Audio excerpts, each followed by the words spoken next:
मित्रांनो की आपल्याला y = tan inverse 5x + 1/3 - x - 6x.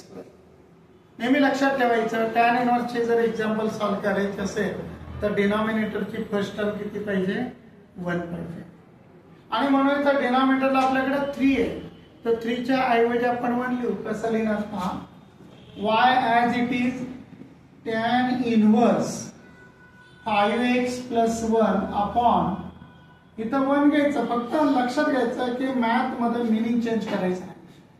1 as it is. नंतर इथे मी 2 लिहितोय -x आणि -6x² अशा टाइपनं आपण एक्सप्रेशन घेतलं. नंतर आपण हे जे क्वाड्रॅटिक इक्वेशन आहे ते क्वाड्रॅटिक इक्वेशन काय क्वाड्रॅटिक इक्वेशन 2 - x - 6x. हे थोडंसं मी मायनस साइन कॉमन घेतो. मायनस साइन कॉमन घेतल्यानंतर मला मिळणार आहे 6x² -30 + x आणि -2 मिळेल. याचे मला फॅक्टर पाडायचे. प्रॉडक्ट किती आला पाहिजे 6 × 2 = 12 म्हणजे 6 × 12 गुणाकार करायला पाहिजे आणि वजाबाकी हे काय पाहिजे सबट्रॅक्शन इज 1. सो आपल्याला 12 चे फॅक्टर मिळतात. कोणते मिळतात तर 4 × 3 = 4 × 3 = 12 मिळतात आणि म्हणून minus sign as it is. इथे आपण असं घेऊ 6x² नंतर +4x -3x आणि -2 मायनस ॲज इट इज.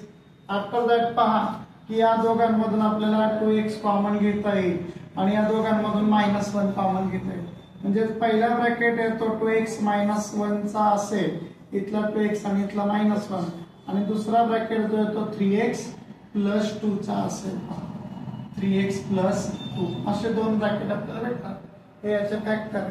मग हे एक्झाम्पल आपल्याला असं लिहिता येईल पहा y = tan इनवर्स. पहा मी काय करतोय ते तर माझ्याकडे इथं डिनॉमिनेटरला कोणतं साइन आहे तर डिनॉमिनेटरला मायनस साइन आहे म्हणून न्यूमरेटरला फॅक्टरचे ऍडिशन असते लक्षात घ्यायचं. हे दोन्ही फॅक्टर मी वरती घेतोय. पहा बरं ऍडिशन एवढी येते का समजा 2x आणि 3x चे ऍडिशन किती आली 5x आली. -1 आणि +2 चे ऍडिशन काय आली +1 आली म्हणजे येतोय. आणि म्हणून हे एक्झाम्पल आपल्याला असं लिहिता येईल की 3x + 2 आणि +2x आणि मायनस किती आलं 1 डिवायडेड बाय. पहा हा जो 1 आहे की नाही आपण घेतलेला तो ॲज इट इज ठेवतोय मी.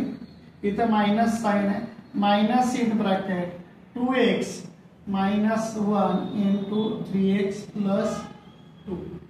विद्यार्थी मित्रांनो आपल्याला एक फॉर्म्युला माहिती आहे कोणता तर y = suppose that our tan inverse a + b upon 1 - ab जर असेल तर ते आपण सेपरेट करू शकतो.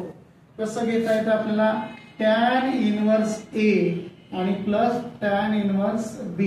त्याचप्रमाणे हे देखील आपल्याला घेता येतं पहा y = tan इनवर्स a म्हणजेच काय तर a म्हणजेच पहिला ब्रॅकेट 3x + 2 आणि tan इनवर्स किती येणार आहे सांगा तर 2x - 1. आता याचा डेरिव्हेटिव्ह घ्यायचा. तुम्हाला माहिती आहे tan इनवर्स x चा डेरिव्हेटिव्ह काय असतं 1/1 + x² असतं.